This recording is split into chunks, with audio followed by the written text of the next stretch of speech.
and welcome to the Geo Show. This week we're going to go on an adventure to Isle Royale National Park. But first, I'd like to give a shout out to my patrons on Patreon, A Friendly Doggo, Tyler Juice Robinson, and Brittany J. Geography and History. Isle Royale National Park is located in Michigan, near Canada in Lake Superior. This wonderful wilderness is 45 miles in length and 9 miles wide. In prehistory, Native American copper artifacts found on the island have been dated back to 3000 BC, as well as hammerstones. European first contact of the island was in 1669 by missionaries, then known as Binong Island. Prospecting in the area was started by Michigan's first state geologist, Douglas Houghton. This happened in the 1840s on Chippewa land, using many of their original native copper pits.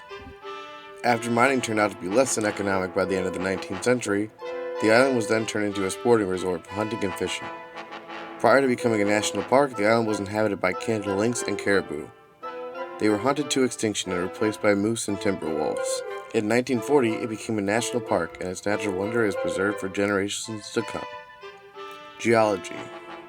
Isle Royale is the northernmost section of Lake Superior syncline.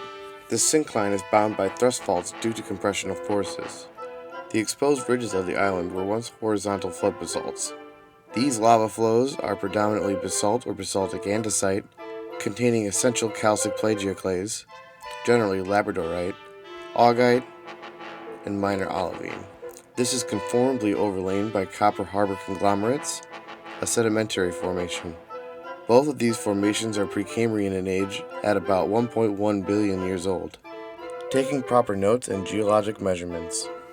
When you go into the field, you'll need a mechanical pencil, a field notebook, I like the Write and Rain books, a ruler, a protractor, and a compass.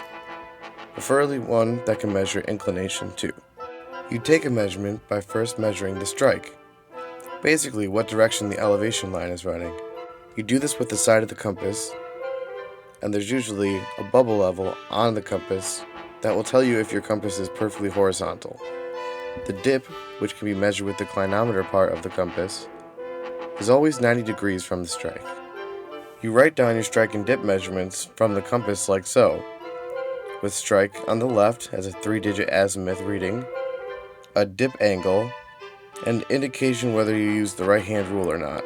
That way you know which way the dip is dipping. This is how you draw the symbol on a map. I will go deeper into mapping in a future video.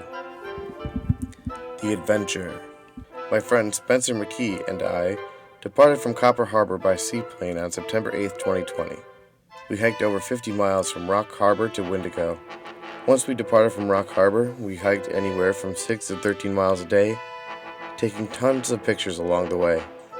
Each night we stayed in our tents inside tent shelters or under the open canopy at beautiful spots like Lane Cove. We stopped often to have fun and see the sights, as well as took good measurements and notes wherever we could.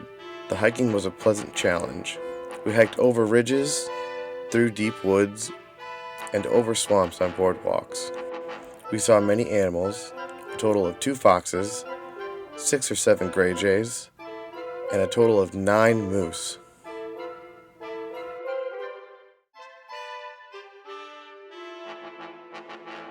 We crawled around in mining pits and rummaged through poor rock piles.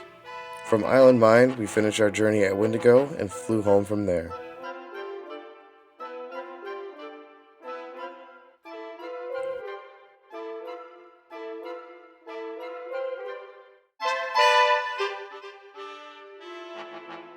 It's been 1 year on YouTube, and a tough one for most. I want to take some time to thank everybody who has watched and supported science education and my channel over this year.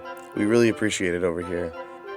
Keep an eye on the Facebook page for scheduling in 2021. I hope you enjoyed my video. Please like and subscribe. Make sure to go and like us on Facebook and Instagram at RockFeegs. With that, I bid you adieu and cheers.